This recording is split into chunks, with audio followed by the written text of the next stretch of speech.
Добрый вечер. У нас сегодня в гостях Бермет Бокашева, журналист, которая много лет прожила в Америке. Вы в Бишкеке временно? Как бы уже пытаюсь жить здесь, но пока на год. Пока на год, там посмотрим. Вот сейчас идут дебаты. Начались дебаты на этой неделе, последней неделе перед выборами. Вчера прошли первые дебаты по ОТРК. Я посмотрел и был несколько озадачен, мягко говоря. Озадачен или ошарашен? Ошарашен, может быть. Задается конкретный вопрос, а отвечают совершенно что-то другое. И это, мне показалось, указывает на общий наш уровень. Мы все вот так. Надо что-то вот конкретно делать, а говорим и делаем все, что угодно, но не вот эту конкретную вещь, которую... Как в США проводятся дебаты? На каком уровне? Там, конечно, так невозможно убежать от вопросов, потому что там очень сильные журналисты, которые загонят тебя в угол, тем не менее, несмотря на то, как бы ты ни пытался там от вопроса уходить. А наши, мне кажется, они вот когда-то учили политтехнологи наших, может быть, не наших, но российских, я помню, что можно, если журналист задает вопрос, и ты не знаешь на него ответ, говори, что попало, вот лишь бы говорить, как бы забалтывая тему. Может быть, они я не знаю, это где-то прочитали или научились этому. Если они не в теме, они стараются. И вот вчера журналисты тоже не возражали. Когда вот человек откровенно не отвечает на вопрос, а говорит что-то другое, один-два раза было там немного уточняющий такой, то очень вежливо. Это может быть у нас к тому, что вот нельзя, как бы сказать, ставить неудобное положение. Да. Я сама кандидата. Как журналист, я даже за собой знаю этот недостаток, что нам стыдно его настолько в неудобное положение ставить. Мы видим, что он прям уходит от этого вопроса. Может, вы же тоже, наверное, может быть, сталкивались. Что уже второй раз вроде как бы подведешь, но потом уже больше не давишь на это. А в Америке нет, они тебя до конца выведут на чистую воду. А потом там же идет полемика между кандидатами. Там, если не сам журналист, но твои оппоненты, твои конкуренты, они обязательно будут говорить и выводить тебя на чистую воду. Очень, очень интересные дебаты. Я всегда в Америке смотрю дебаты. Вчера тоже. Они, претенденты, кандидаты в депутаты, тоже друг другу задавали вопросы. И вот один кандидат задал другому вопрос: в какую страну вы поедете, если станете депутатом, для того, чтобы учиться парламентаризму? По-моему, очень легкий вопрос. Очень легкий вопрос. Очень легкий. Любую Можно страну сказать, назовите. Англия, родина парламентаризма, там в Америке достаточно хороший Даже в Индию. Конгресс. Тоже парламентская республика. Да. Очень легкий вопрос. Очень легкий вопрос. Та же Монголия, парламентская республика, рядышком. Но человек стал отвечать, что парламент и парламентаризм – это разные вещи. И начал объяснять, что такое парламентаризм. Он хорошо это объяснял? Нет, конечно. Тогда понятно, что уровень этого человека таков, что он даже о странах не может Задавший вопрос кандидат уточнил, сказал: вы, наверное, не поняли вопрос, снова задал. Тот все равно начал говорить про парламентаризм, причем не такое прям точные какие-то определения и так далее. Но вот такой наш уровень, вот такие люди у нас кандидаты. Кроме того, еще и на иностранных языках пытались они, люди, говорить что-то, как будто у нас тут иностранцы голосуют за депутатов. Это уровень такой. Почему? Это уровень уже глупости такой, бытовой, наверное. Мы настолько пали, да. Я думаю, что это связано с тем, что власть сама не показывает высокий интеллектуальный уровень. И люди, наверное, в этот раз пошли на выборы. Я смотрю, пошли совершенно какие-то люди. Чем я хуже, да? Да, чем я хуже вас, я тоже попробую. Особенно потому, что мы же называли чимкириками этих, депутатов. С легкой руки нехорошего человека. Да, с легкой руки бывшего президента. И я думаю, что настолько в сознании людей пал уровень депутатов, что эти чимкирики, да чем я хуже, я пойду И каждый вот сейчас такой вот какой-то, если немножко есть авантюрности в характере или смелости какой-то идет без комплексов, да, таких, а достоин ли я, а подкован ли я интеллектуально достаточно, чтобы быть депутатом. Не думают об этом уже.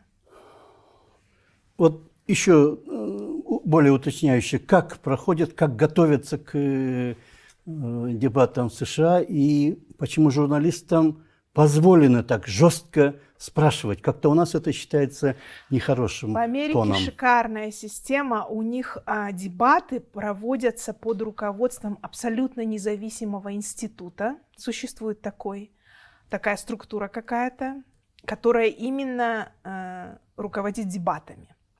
Она независима ни от какой партии. Там есть, по-моему, представители 2 партий, ну, основных, может быть, еще каких-то.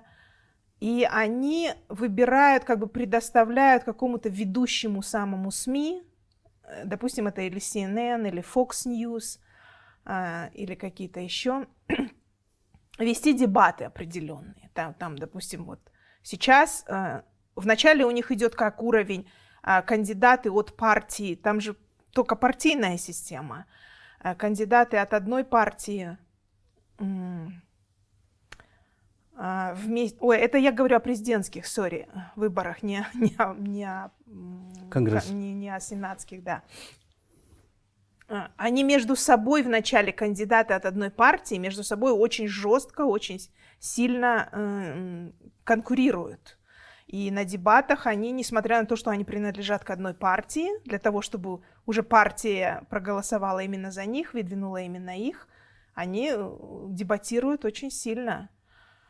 Вот. Насчет местных выборов, насчет выборов в Конгресс, там как одномандатная система идет, но, конечно, обозначается принадлежность кандидата к той или иной партии, или его склонность поддерживать ту или иную партию, если он и так явно не обозначает.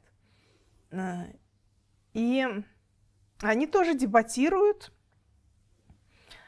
Там, я не знаю, там, по-моему, уже не вот этот основной президентский институт дебатов замешан. Там более какие-то местные институты, но они всегда независимы ни от кого и всегда руководимы гражданским обществом. И нету такого, чтобы человек мог каким-то образом, ну вот как вы говорите, все равно ОТРК у нас всегда было под правительством, и все время они проводили дебаты. И все время они могли где-то там как-то зажимать оппозиционных кандидатов или давать преимущество проправительственным. Ну, не знаю, как в этом году происходит. Все-таки у нас что-то изменилось в этом отношении.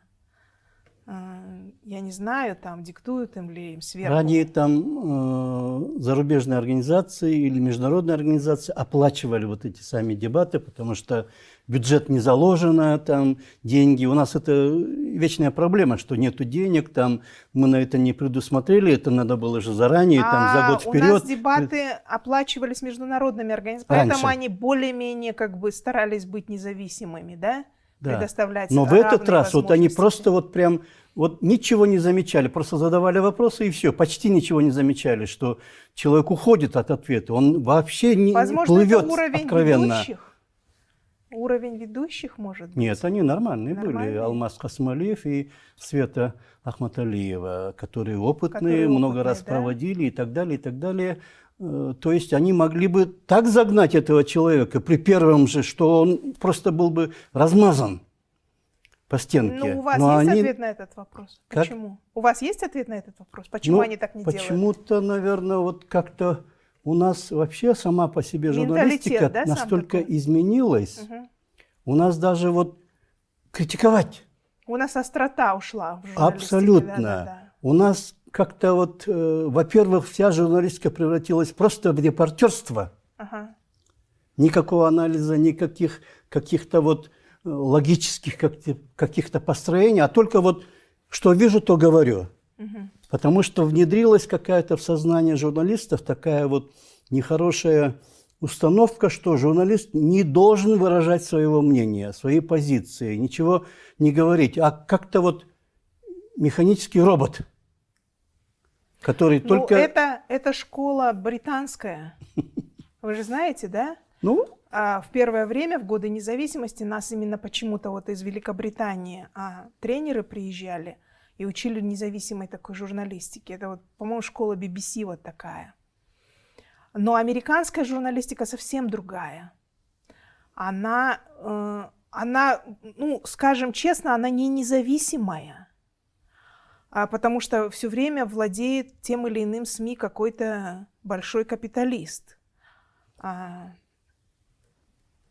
Там Тед Тернер или Рупер Мердок или и так далее.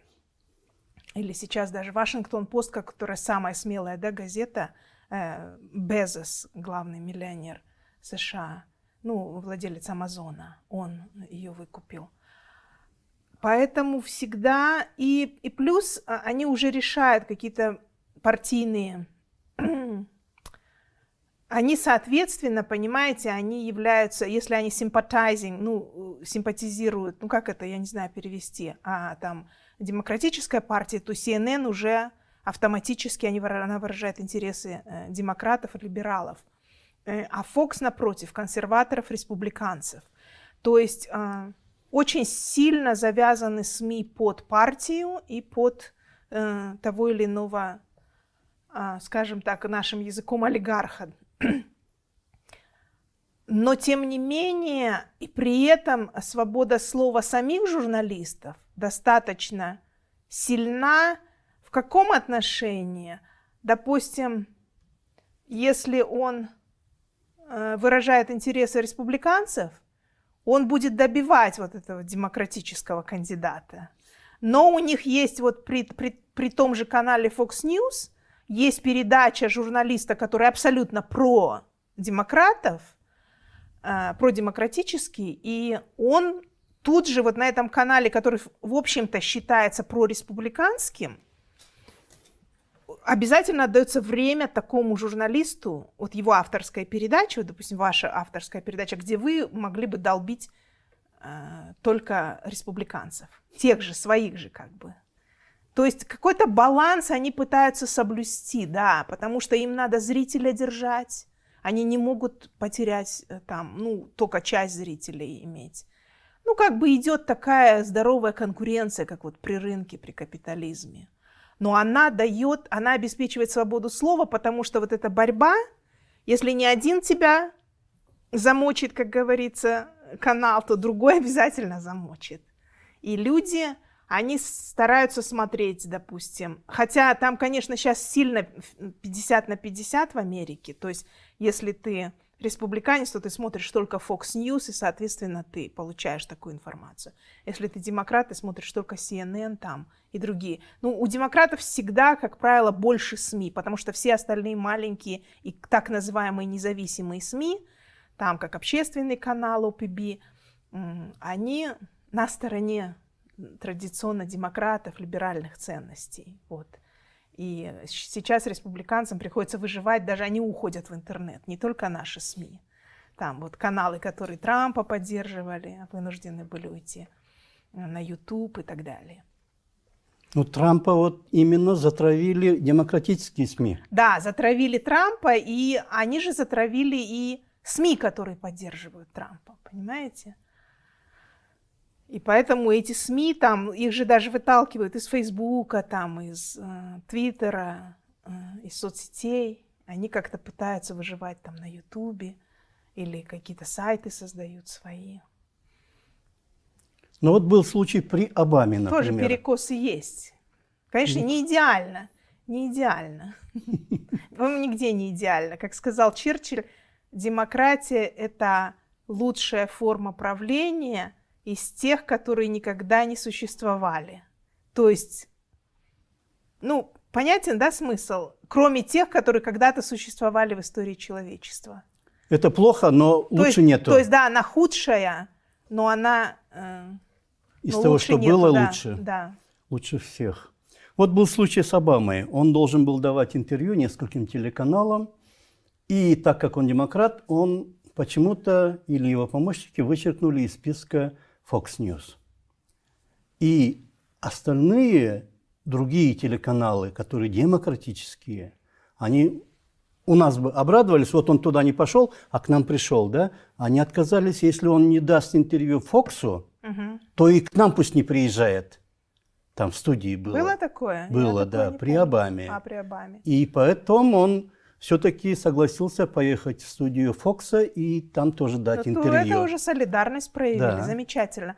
Но позже, при Трампе, я уже такой солидарности не видела. Раскололось общество, да? Они сильно, они бы, наверное, Fox News уже бы не поддержали так. Да. Но сейчас вообще все как-то сильно Хотя меняется. Fox News сам по себе сильный, у него сильный зритель, массовый тоже есть свой, и они... Очень- По рейтингу они всегда немножечко опережали. По-моему, даже во времена Обамы они стали опережать CNN там, внутри Америки. CNN просто как бы для нас близок, потому что он идет на международные каналы. Он идет на разных языках. Вот что они делают. А внутри Америки какой-то кредит доверия был у Фокса очень высокий. И у них очень жесткие такие вот, позиция жесткая, и вопросы всегда, вот когда интервью очень жесткие, и сами Да. анализы тоже очень жесткие у Да. Фокса. Там немножко подвело их скандал, там тоже был вот это движение #MeToo, когда вот эти сексуальные скандалы стали в разных организациях, начиная с Голливуда, разоблачать. Fox News оказалось, что вот этот главный босс, который сидел там, и он как раз был очень яркой звездой, в смысле он был за занавесом, такой полный мужчина очень грузный, но он был автором вот этого всего, вот этого какого-то творческого, того, что они внесли, что сделало рейтинг Fox News очень высоким. И оказалось, что он занимался sexual harassment с этими ведущими. И фильм же поставили. Фильм есть очень хороший по этому поводу. Там Меган Келли, звезда, ихняя Fox News, тоже вынуждена была уйти. Она сейчас независимо, какой-то у нее тоже типа свой канал появился. Ну вот звезды играют, по-моему, как же ее зовут? Шерон. Ну, в другое время, ранее, вот был начальником новостей на CNN Айсон Джордан. Ага. Ему пришлось уйти, когда он про войну в Ираке не совсем хорошие вещи сказал, что там погибли журналисты при обстреле там здания, где сидели журналисты. Угу. И это демократическая CNN, правильно? Да. Он причем это сказал в Давосе, на экономическом форуме, не для публики, а вот просто в среде, там какой-то круглый стол был. Он сказал, что не случайно журналисты погибли, по ним специально кто-то стрелял. Его тут же затравили, а потом руководство CNN попросило его, что из-за вас мы теряем рекламу. То есть Ну, такие есть вещи. много. Несправедливых Бывает. вещей много. Там очень много скандалов. Там был даже скандал, когда в автомобильной катастрофе погиб какой-то журналист, я не помню его имени, и подозрение есть на то, что его убили. А он разоблачал очень сильно какие-то пентагоновские круги. То есть это есть везде. Мы ни в коем случае не должны идеализировать ни одно государство в этом отношении. Ну, насчет дебатов. Опять же, спецслужбы, мы немножко сегодня с вами говорили об этом, Да. имеют свое влияние. Когда что-то такое происходит, Ну, такова да, жизнь, такова да. жизнь, да. Насчет дебатов все-таки, вот какая-то этика все-таки соблюдается, не просто вот налетают на человека. Этика соблюдается, потому что это просто человеческая этика, да, они как бы... Я не знаю, но вот с Трампом были очень сильные нападки и на него, и в то же время он мог Он отвечать. постоянно нападал, да. И он тоже нападает. То есть вот это как-то балансирует, наверное, вот эту этику. Ну и зритель, он же тоже смотрит, ну никому не понравится, когда, ну журналист же не может, он же не прокурор, правильно? Вообще по правилам стандарта журналистики мы должны всегда помнить, что мы не прокуроры. Мы не можем все время нападать и обвинять. Мы не обвинители на судебном процессе. Мы должны дать возможность человеку высказаться. И я думаю, что когда всегда происходят скандалы, когда где-то как-то перегибается вот эта журналистская этика.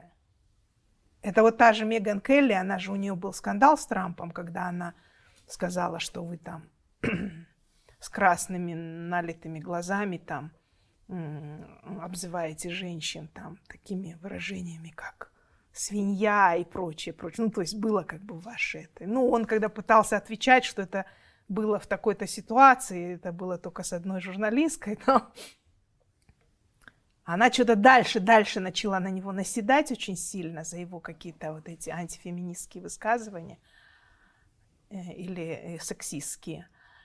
И он тоже себе позволил сказать такую ужасную вещь, что типа у нее кровь из глаз шла, и, может быть, еще откуда-то там, типа, понимаете?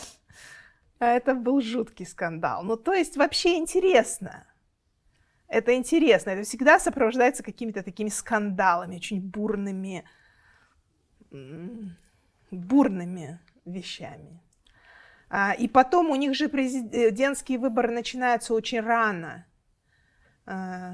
У них начинается вот чуть ли не президент бедный посидел всего лишь годик, и все. У них же 4 года, и все, и уже за 3 года до следующих выборов они начинают себя выставлять, начинают говорить, я буду баллотироваться, и вот это все уже, пресса уже вся кипит новыми кандидатами, обсуждением их уже.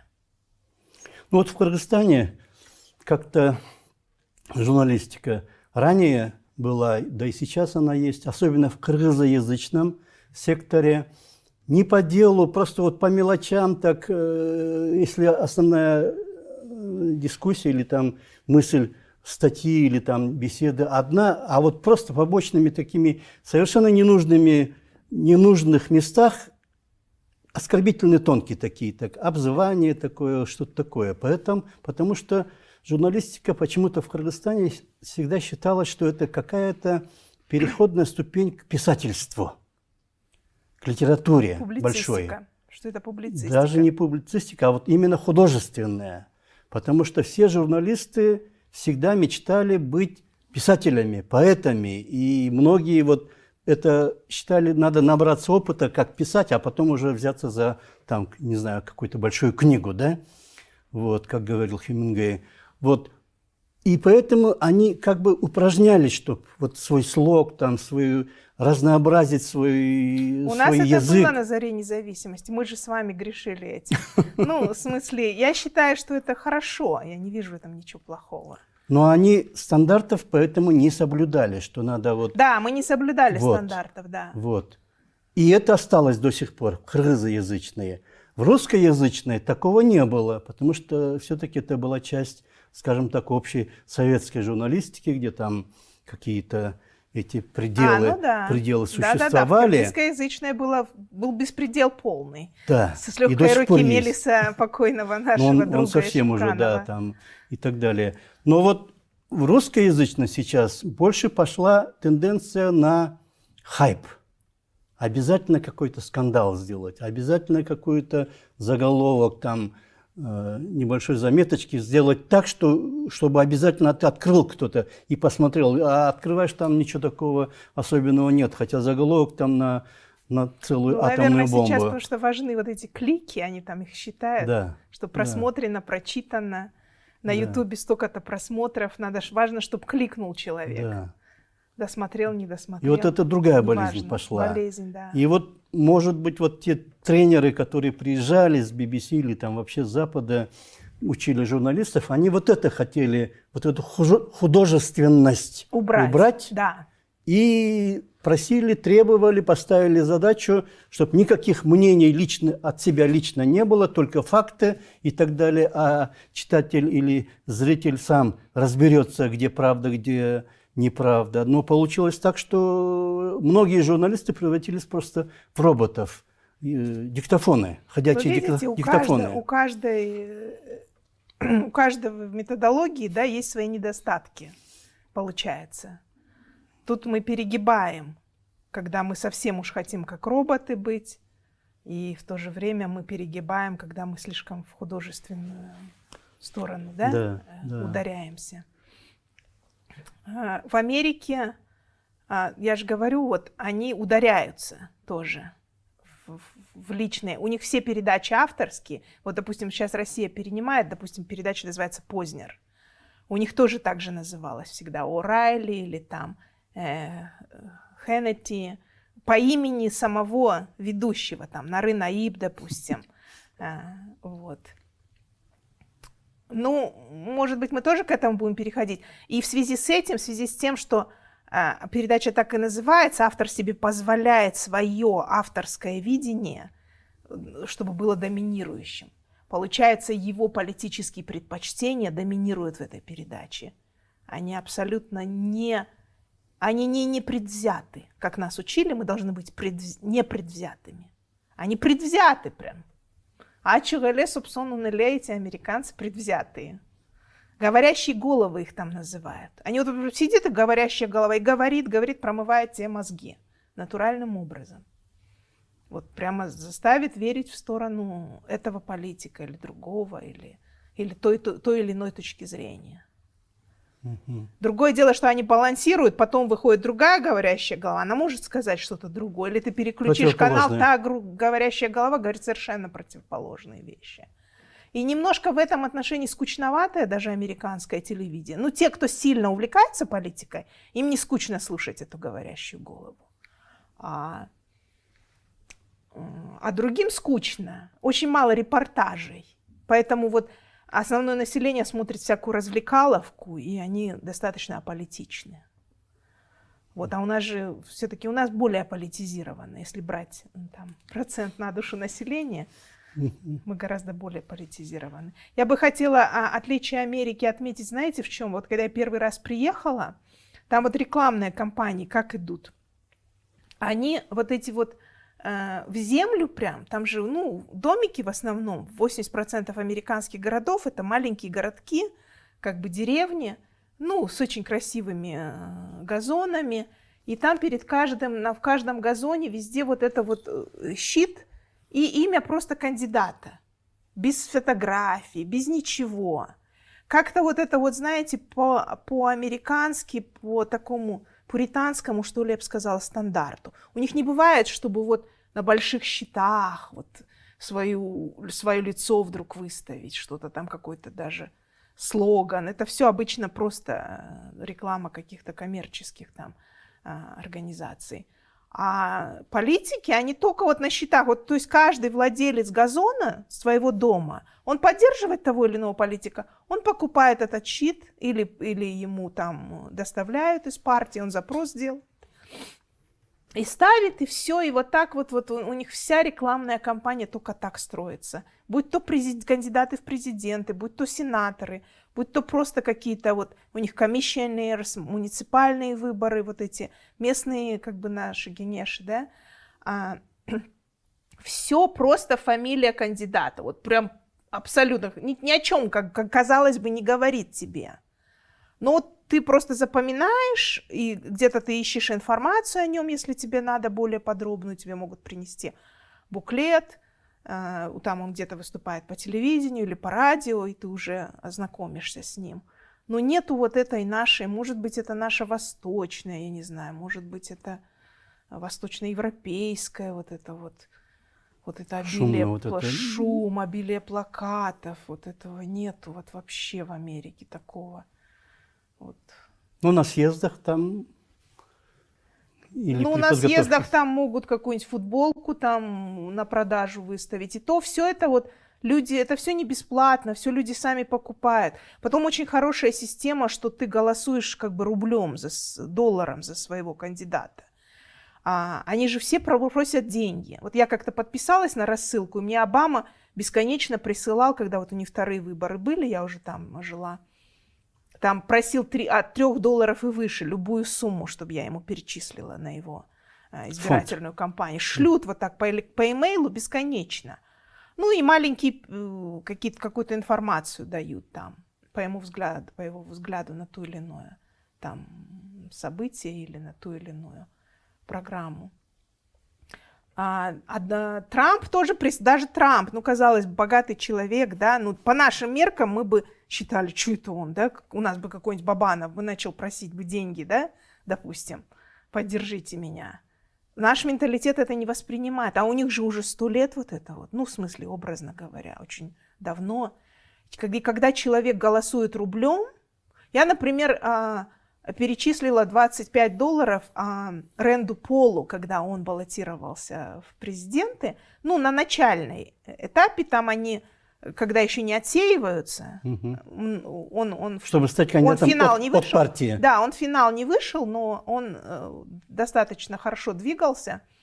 И мне настолько импонировали все его взгляды, что он либертарианец, но он от республиканцев шел. У него отец тоже такой известный разоблачениями. Ну, в смысле, разоблачает он как бы на американскую внешнюю политику очень много. Ну, и сын пошел тоже по его стопам, но сын более такой взвешенный. И вот я, когда его, допустим, поддержала, я сама через свою психологию поняла, ты когда поддерживаешь копейкой, ты потом идешь за этого человека голосовать. Понимаете, какая система? Она, вот казалось бы, вы же деньги просите, но оказывается, это агитация своего рода. Ты просишь деньги, но ты и агитируешь тем самым за себя. Человек, который отдал тебе деньги, он за тебя и будет голосовать. Даже если он $3 отдал. Это вот такая психология, как один режиссер сказал, чем больше я езжу за границу и чем больше шмоток я привожу своей жене, в советское время какой-то режиссер сказал, тем больше я ее люблю. Чем больше он тратит. Вложился. Да, вложился, он ее любит, тем больше. Так смешно Лев Толстой было. же писал, что мы любим больше не тех, кто нам помогает, а тех, кому мы сами помогаем. Вот, видите, оказывается, психология в этом заложена. До меня это дошло потом, что это такая форма агитации. Они, в принципе, не агитируют, кроме того, как они шлют тебе конверты, эти письма электронные и реальные письма, и говорят, дайте мне денег, поддержите мои избиратели. Даже когда они вот в этих роликах выступают по телевизору, в принципе, эти деньги мы даем им на эти ролики, чтобы они оплачивали вот эти потом каналам. Они даже там просят деньги. Там вот этот нынешний президент Байден, я помню, такой старичок, и он же так вот, ну, как-то по-свойски пытается разговаривать, как пацан такой. Вот. От того, что вот он либеральные ценности, может, поэтому, ну, вроде старый уже человек. И вот ролик так начинался. Он такой вот, голос такой уже не поставленный, уже достаточно такой старый голос. И он такой, типа, ребята, мне нужна, короче, ваша помощь в таком духе. Вот у него начинался ролик. Немножко смешно в начале, но для их менталитета это абсолютно вот нормально и приемлемо. У нас время подошло к концу. Спасибо Что-то мы большое. заболтались. Мы начали про дебаты кандидатов в депутаты, а перешли на СМИ, да, на журналистику. Ну, в принципе, все равно интересно. Да, обменялись мнениями. Спасибо вам большое. Спасибо вам. У нас в гостях была журналист Бермет Букашева, которая живет в США уже много лет и вот приехала на некоторое время в Бишкек и смотрит на нашу предвыборную кампанию. Спасибо большое. Спасибо. До свидания. До свидания.